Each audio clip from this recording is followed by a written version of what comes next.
In the spring of 1943, senior officers within the German Armed Forces High Command began compiling intelligence reports that would fundamentally alter how Wehrmacht leadership understood the war they were fighting.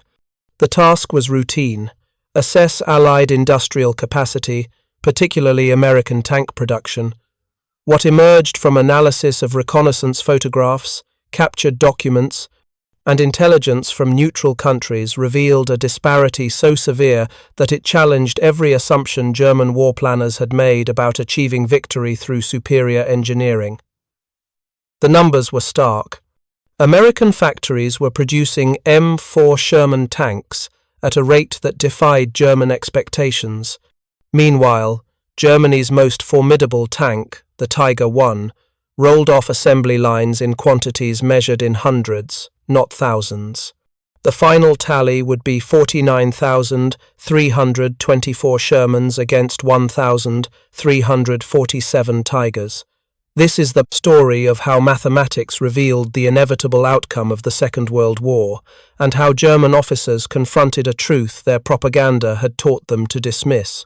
If you're enjoying this deep dive into the story, hit the subscribe button and let us know in the comments from where in the world you are watching from today. To understand the significance of what German intelligence discovered, one must first grasp what Wehrmacht commanders believed about their armoured forces in 1943. The Tiger I represented the culmination of German tank design philosophy. Its 88mm gun could penetrate any Allied tank at ranges exceeding 2,000 meters. The frontal armour, 100mm thick, was essentially impervious to standard Allied anti-tank weapons of the period. When the first Tigers entered combat near Leningrad in August of 1942, they achieved kill ratios that seemed to validate every assumption of German technical superiority. The reports from the Eastern Front told a consistent story. At Kharkov in February of 1943, individual Tigers engaged and destroyed entire Soviet tank columns. One Tiger, commanded by SS Untersturmführer Michael Wittmann, recorded 34 kills in a single engagement. These were not isolated incidents. Tiger battalions consistently reported destruction of 10 enemy tanks for every Tiger lost to enemy action. German war planners built their entire defensive strategy around this mathematics. If one Tiger equaled 10 enemy tanks, then Germany did not need numerical parity. They needed technical superiority, which they believed they had achieved. But this calculation rested on a critical assumption, that the enemy's industrial capacity operated on a scale comparable to Germany's. That the war would be decided by tactical excellence and engineering prowess, not by the mundane arithmetic of production lines. Throughout 1942 and into early 1943, German leadership operated under estimates that suggested Allied tank production, while substantial, remained within manageable bounds. The Abwehr, Germany's military intelligence service, provided assessments that, while acknowledging Allied industrial strength, did not suggest a catastrophic disparity. This began to change in early 1943. U-boat commanders in the Atlantic reported convoy sizes that exceeded German calculations of what American shipyards could produce. Equipment appeared in North Africa in quantities that didn't match intelligence estimates. In Tunisia, German forces captured American supply depots containing more spare parts for a single Sherman battalion than Germany produced for its entire panzer forces in a month. Something was wrong with the numbers. The High Command ordered a comprehensive reassessment. The intelligence came from multiple sources. Luftwaffe reconnaissance aircraft, operating at extreme range, photographed American industrial facilities. The images revealed factory complexes on a scale unknown in Europe. German agents in neutral countries compiled information from American newspapers and industrial journals. Here lay a peculiar advantage for Allied intelligence security. The United States was not hiding its industrial production. American newspapers published photographs of tank assembly lines. Industrial trade magazines discussed production techniques and output targets. The information was available. It simply had to be believed. German logistics officers began the painstaking work of verification. They started with what they knew: German tank production. In 1942, Germany had manufactured approximately 4,000 armored vehicles of all types. The Tiger I, entering production in August of that year, represented the pinnacle of this effort. By March of 1943, exactly 273 Tigers had been completed. The constraints were well understood. Each Tiger required 300,000 man-hours to construct. Critical components demanded specialized machinery available only at Henschel's facility in Kassel. Chronic shortages of molybdenum, nickel, and other alloying elements limited steel production. At maximum theoretical capacity, Germany could manufacture approximately 100 Tigers monthly. They rarely achieved maximum capacity. The reconnaissance photographs of American facilities told a different story. The Chrysler tank arsenal in Detroit, a single factory, was producing 400 M4 Sherman tanks per month, according to intelligence assessments. 4 times Germany's entire Tiger production from one facility. The analysts assumed an error. They cross-referenced with additional sources. There was no error. The photographs showed something German engineers had never encountered: assembly line tank production. While German Tiger production involved master craftsmen hand-fitting components to tolerances measured in fractions of millimeters, American factories applied Henry Ford's principles to military hardware. Parts were mass-produced to standardized specifications. Components were interchangeable. Where a Tiger demanded 300,000 man-hours, a Sherman required 7,500. The disparity extended beyond individual factories. German Tiger production was centralized. Henschel in Kassel performed the final assembly. Krupp in Essen manufactured armor plates. The entire network depended on rail connections vulnerable to Allied bombing. American production was distributed across 11 major facilities spanning the North American continent, each beyond the operational range of German bombers. The list compiled by German intelligence officers made sobering reading. Chrysler Tank Arsenal in Detroit, 4,800 Shermans annually. Fisher Tank Arsenal in Grand Blanc, Michigan, 3,960 per year. Pressed Steel Car Company in Pennsylvania, 2,076 annually. Pacific Car and Foundry in Washington State, 1,896 per year. Federal Machine and Welder in Ohio, 1,140 annually. Baldwin Locomotive Works in Pennsylvania, 996 per year. The remaining factories contributed similar numbers. The total verified through multiple independent intelligence sources was staggering: approximately 2,000 Sherman tanks per month. In a single month, American factories produced more Shermans than Germany would manufacture Tigers in the entire war. The analysts checked their work. They ran calculations again. Subordinate officers verified each data point independently. The numbers remained unchanged. Between 1942 and 1945, American industry would produce 49,324 M4 Sherman tanks. Germany would complete 1,347 Tiger I tanks during the same period. But the report extended beyond tanks alone. German officers had been tasked with assessing overall industrial capacity. What emerged was a portrait of asymmetric warfare on a scale that military history had never recorded. While Germany would produce 89,000 aircraft during the entire war, America manufactured 300,000. German truck production struggled to replace combat losses. The United States built 2.4 million vehicles, sufficient to motorize not only American forces, but to supply hundreds of thousands to Britain and the Soviet Union through Lend-Lease. The Wehrmacht operated largely on horse-drawn logistics. American divisions moved entirely by motor transport. The scale differential wasn't merely quantitative. It represented a fundamental difference in how each nation prosecuted industrial warfare. Here, the German analysts confronted the most devastating aspect of their assessment. They calculated scenarios based on the best possible German performance. Assume each Tiger destroyed 10 Shermans before being knocked out. This was generous, as it ignored mechanical failures, which were common in Tigers, and assumed perfect crew performance in every engagement. Under these optimistic conditions, 1,347 Tigers, each destroying 10 Shermans, would account for 13,470 enemy tanks. The Americans alone would field 49,234. The mathematics allowed no escape. Even assuming no British production, no Soviet production, no American technological improvements, no Tigers lost to mechanical failure or bombing, Germany would run out of Tigers long before America ran out of Shermans. The report climbed through levels of the Wehrmacht hierarchy during the spring and summer of 1943.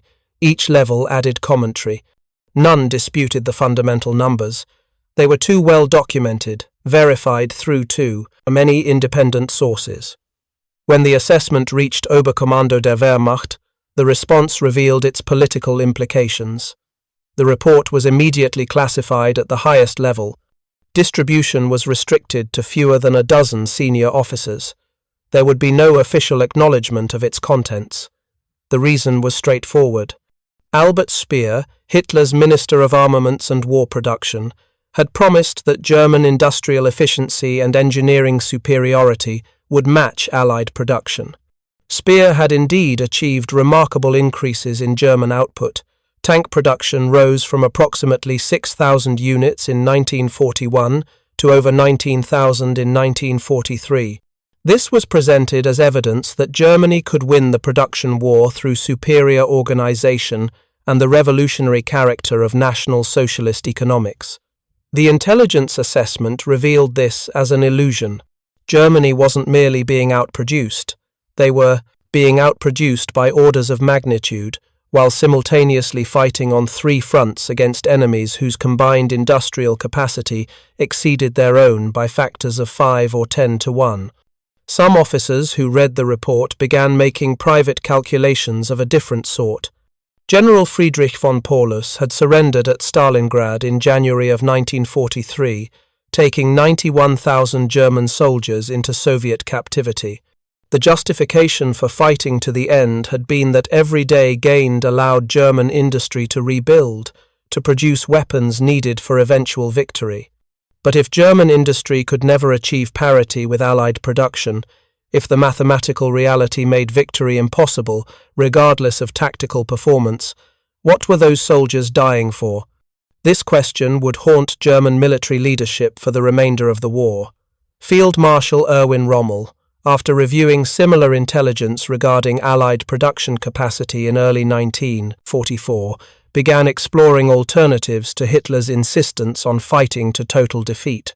Rommel understood that if the war was mathematically unwinnable, the only rational course was negotiating peace before Germany faced complete destruction. He was not alone in this assessment. The July 20th, 1944 bomb plot involved dozens of officers who had reached identical conclusions through their own analysis of production figures and strategic reality. The plot failed. Hitler survived. Germany would fight on until the absolute end. The intelligence assessment of Allied production didn't end with a report filed away in classified archives. It manifested in the material reality of combat operations. When Allied forces landed at Normandy in June of 1944, they brought with them the products of American industrial capacity. Over 4,000 landing craft, 11,000 aircraft, thousands of tanks, including 2,000 Shermans in the first waves, and an uninterrupted supply line stretching across the Atlantic. Germany's response, while formidable, demonstrated exactly what the intelligence reports had predicted. Panzer divisions equipped with Tigers and the newer Panther tanks achieved remarkable kill ratios. Some units in Normandy destroyed 10 Allied tanks for every German loss. It didn't matter. When a Tiger was destroyed or broke down, it was essentially irreplaceable. The tank might be recovered, but returning it to combat-ready condition required resources and time Germany could no longer spare. Replacement Tigers weren't waiting in depots because production could barely match losses, much less build reserves. When a Sherman was knocked out, another was already aboard a ship from Detroit, and another behind that. The replacement crews graduated from American tank schools at a rate of thousands per month.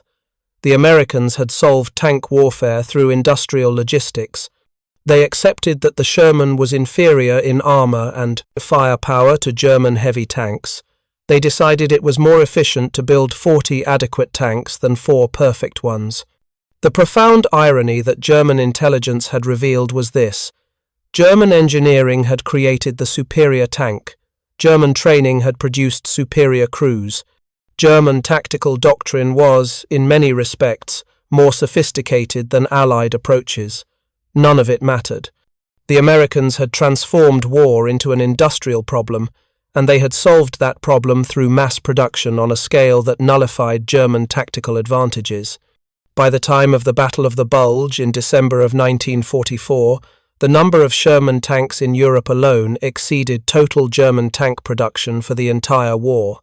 American infantry divisions each had an attached Sherman battalion or tank destroyer battalion. There were 65 independent American Sherman tank battalions beyond divisional attachments. If you find this story engaging, please take a moment to subscribe and enable notifications. It helps us continue producing in-depth content like this. The final phase of the war vindicated every prediction made in the intelligence assessments of 1943. German forces fought with remarkable tenacity. Individual units achieved tactical victories that would have been decisive in earlier wars.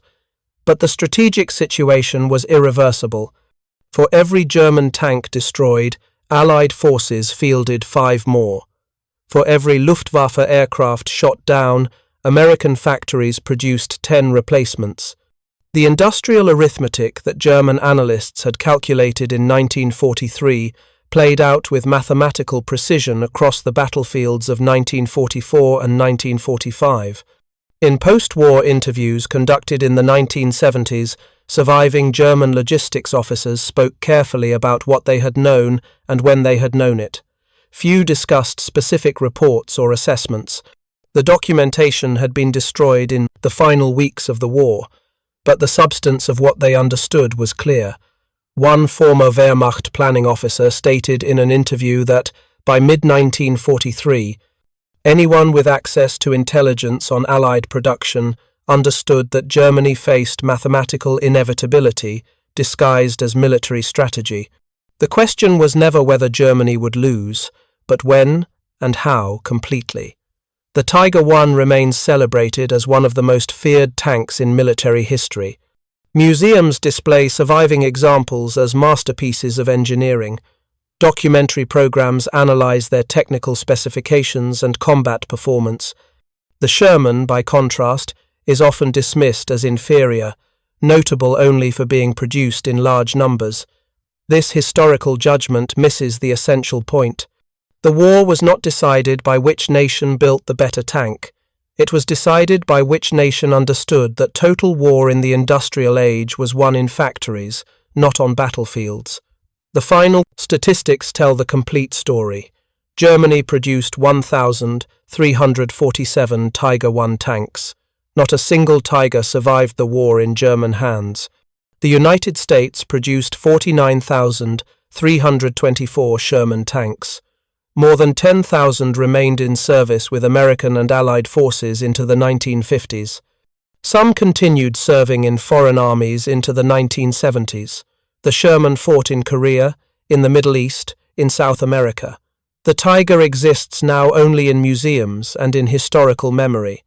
The intelligence reports compiled by Wehrmacht analysts in 1943 remained classified until 1973. 3 decades after the war's end. By the time they were released, most of the officers who had read them were dead. But the lesson they contained endured. In modern military theory, the concept of industrial attrition acknowledges what those German officers discovered, that in total war between industrialized nations, productive capacity ultimately determines outcomes more than tactical brilliance or technological superiority. The nation that can replace losses faster than they occur will prevail regardless of the quality of individual weapons systems. There is a particular document that survived in German federal archives, a memo dated April 19, 1943, from a Wehrmacht logistics section to Oberkommando der Wehrmacht. The memo is brief, 3 pages of dense statistical tables. It lists American tank production by facility, compares German production figures, and concludes with a single paragraph of analysis. The author notes that under any realistic combat scenario, German armoured forces will face numerical inferiority of at least 10-1 by 1944. The memo recommends immediate negotiation of peace terms before this disparity becomes insurmountable. There is no record of a response to this recommendation. The soldiers who fought in Tiger tanks during 1944 and 1945 were not told about intelligence assessments of Allied production. They knew only what they experienced directly, that their tanks were superior to anything the enemy fielded. They achieved kills at ranges where enemy tanks could not effectively return fire. They destroyed multiple enemy vehicles in single engagements. They were never informed that none of this mattered, that the industrial arithmetic made their tactical victories strategically meaningless. They fought with extraordinary courage and skill in defense of a cause that had been mathematically defeated before they ever entered combat.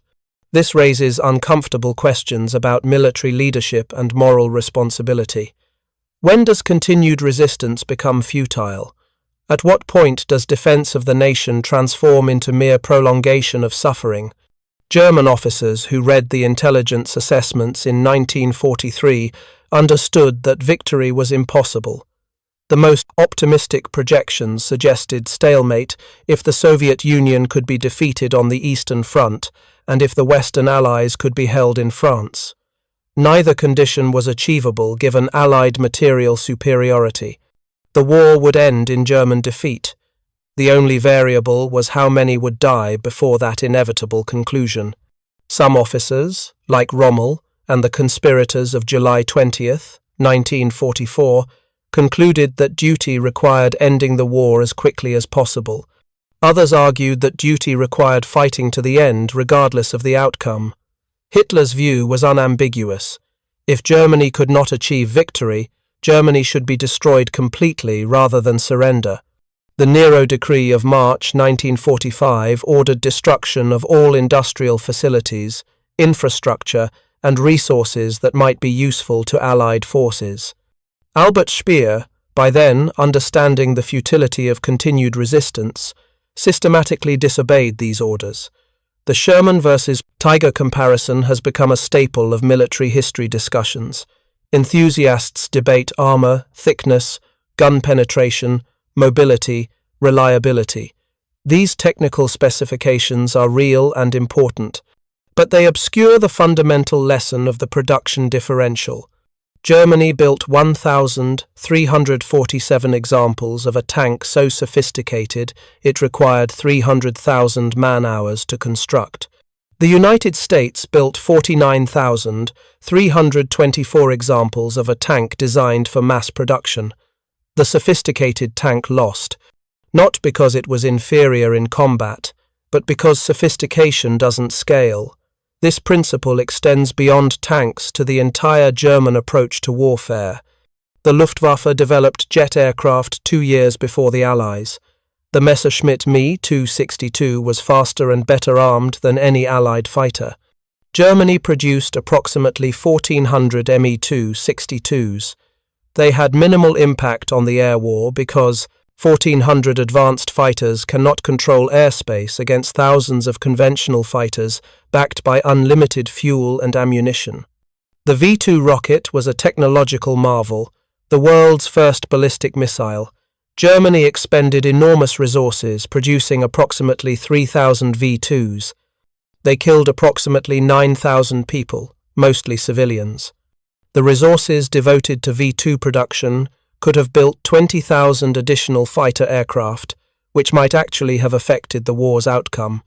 Time and again, German technical superiority proved strategically irrelevant because Germany lacked the industrial capacity to produce technically superior weapons in strategically relevant quantities. The intelligence assessments of 1943 revealed this truth to German leadership.